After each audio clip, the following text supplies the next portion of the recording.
Hello दोस्तों, क्या हाल है आप सभी के। मैं आपका अपना भाई रैंक अप 360 यूट्यूब चैनल पर स्वागत करता हूं। और अभी जो एग्ज़ाम हुआ है 27, 28 और 29 तारीख में, उसी के बेसिस पर हम आज के साइंस के क्वेश्चन लेकर आए हैं। और ये क्वेश्चन इतने इम्पोर्टेंट हैं और इतना इन पर रिसर्च वर्क करके लाया गया है कि आपको 100% ही आने वाले एग्ज़ाम में ज़रूर मिलेंगे। तो जिन भाई का भी अभी एग्ज़ाम है दिसंबर में, जनवरी तक जिनका भी एग्ज़ाम है, वो इसका एक एक क्वेश्चन को बिल्कुल रट ले, अच्छे से देख ले, इससे रिलेटेड टॉपिक अच्छे से कर ले। तो चलिए आज स्टार्ट करते हैं। प्रकाश संश्लेषण क्रिया में एटीपी का कार्य ऊर्जा का स्थानांतरण कहाँ से कहाँ करना है। तो देखिए, सबसे पहले एटीपी की फुल फॉर्म क्या होती है। तो आप कहेंगे एटीपी होता है आपका एडिनोसिन ट्राइफॉस्फेट। क्या होता है? एडिनोसिन। देखिए यहाँ पर लिख देता हूँ मैं, एडिनोसिन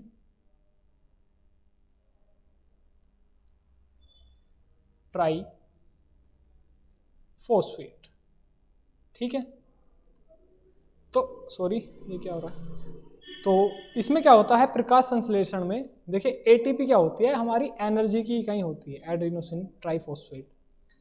तो ऊर्जा का जब स्थानांतरण कहाँ से कहाँ करना होता है, ये प्रकाश अभिक्रिया से अप्रकाश अभिक्रिया तक होता है। क्योंकि जहाँ पर प्रकाश नहीं जा रहा वहीं पर तो क्या होगा, एनर्जी ट्रांसफर होगा।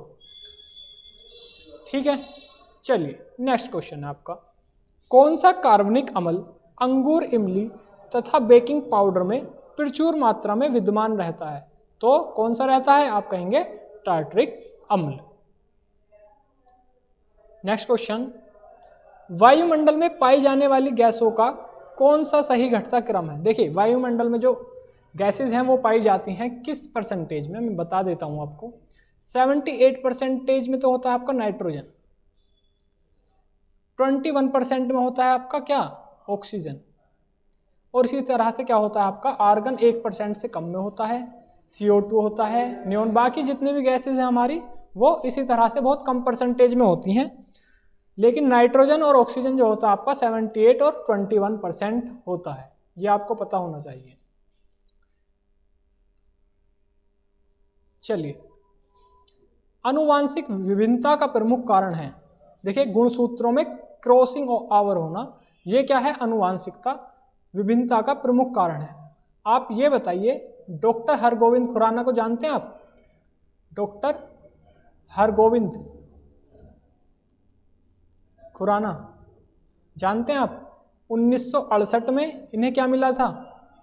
कहेंगे जेनेटिक हेरिडिटी, इसके लिए 1968 में इन्हें नोबेल पुरस्कार मिला था।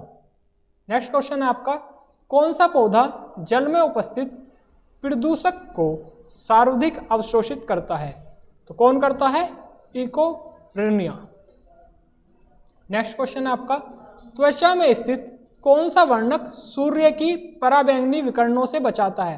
तो कौन बचाता है? आप कहेंगे मेलानिन। देखिए जब भी आप एंजाइटी होती है, आपको डिप्रेशन होता है, या आपकी स्लीपिंग साइकिल, जो स्लीपिंग साइकिल है आपकी वो डिसबैलेंस होती है, तो आपका ये मेलानिन जो हार्मोन्स है ये क्या होते हैं, थोड़ा ऊपर नीचे हो जाते हैं, यानी कि ये डिसबैलेंस हो जाते हैं।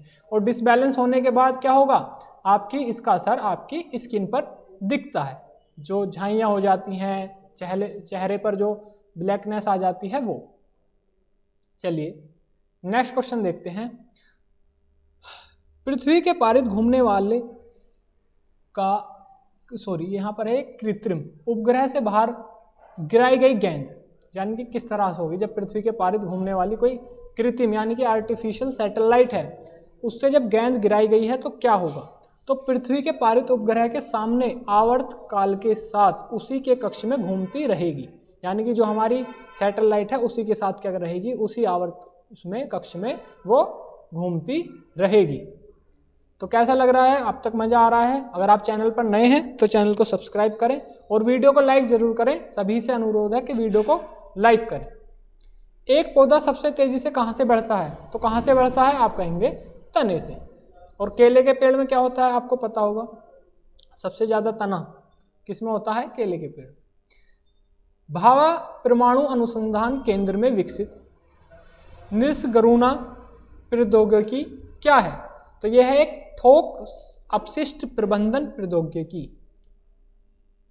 और ये कहाँ पर है अनुसंधान केंद्र? कमेंट कर बताइए ये कहाँ पर है। देखिए जितने भी आने वाले अगले नेक्स्ट मंथ में एग्जाम होंगे उसके लिए बहुत ही मोस्ट इंपॉर्टेंट क्वेश्चन है, एक एक क्वेश्चन ढूंढ कर लाया गया है, पूरी अपने रिसर्च करके उसके बाद ये क्वेश्चन डले हैं।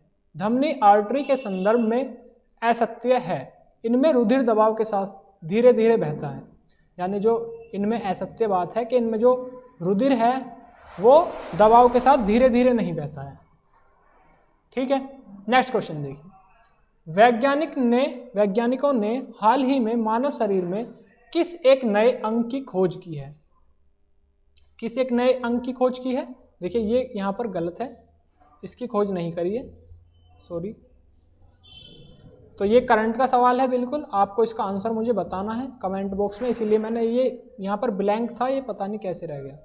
ठीक है, क्योंकि करंट का वेटेज इस समय बहुत है मेरे भाई। करंट का जो वेटेज है ना, वो साइंस और टेक्नोलॉजी वाला पार्ट करंट का, ये जरूर करके जाना है, साइंस प्लस टेक्नोलॉजी।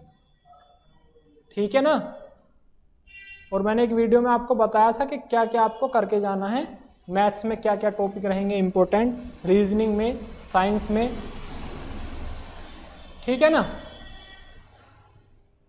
चलिए नेक्स्ट देखते हैं।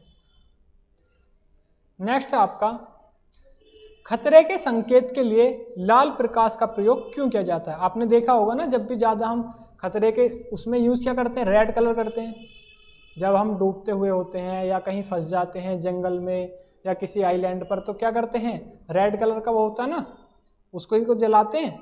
तो रेड कलर क्यों यूज होता है? क्योंकि इसका परिकिरण सबसे कम होता है, यानी कि दूर से आसानी से चमक जाता है। शीशे की छड़ जब भाप में रखी जाती है इसकी लंबाई बढ़ जाती है परंतु इसकी चौड़ाई अव्यवस्थित हो जाती है। समझ पा रहे हैं भाप? अगला क्वेश्चन है आपका, हीरक वलय एक दृश्य है जिसे देखा जा सकता है केवल पूर्णतः पश्चिम के परिधीय क्षेत्र पर। नेक्स्ट क्वेश्चन देखते हैं। नेक्स्ट क्वेश्चन है आपका, कार के इंजन में चोकिंग से बचाने के लिए निम्न में किसका प्रयोग किया जाता है? तो लेड टेट्रा इथेनॉल का प्रयोग किया जाता है। नेक्स्ट क्वेश्चन, स्टेनलेस स्टील बनाने के लिए क्या प्रयोग में लाया जाता है? तो आप कहेंगे क्रोमियम व निकल। इसी तरह से नाइक्रोम किस में यूज होता है? आप कहेंगे हीटिंग वायर में। और फ्यूज वायर का आप कमेंट बॉक्स में लिखकर बताएं कि फ्यूज वायर में क्या क्या होता है, फ्यूज वायर में कौन कौन से हमारे यूज होते हैं। चलिए नेक्स्ट क्वेश्चन देखते हैं, ये क्या हो गया। नेक्स्ट क्वेश्चन आपका, जीवाणु तथा विषाणु के कारणवश है, तो संक्रामक रोग जितने होते हैं वे जीवाणु तथा विषाणु के कारण होते हैं। तो मेरे भाई आपका बहुत बहुत धन्यवाद अगर आपने ये वीडियो देखा, और अपने दोस्तों में शेयर करें क्योंकि ये क्वेश्चन बहुत ही इंपॉर्टेंट है, इन्हें बिल्कुल रट लेना, बिल्कुल घोल कर पी जाना। और जो जो मैंने पूछा उसे कमेंट बॉक्स में बताना। Thank you.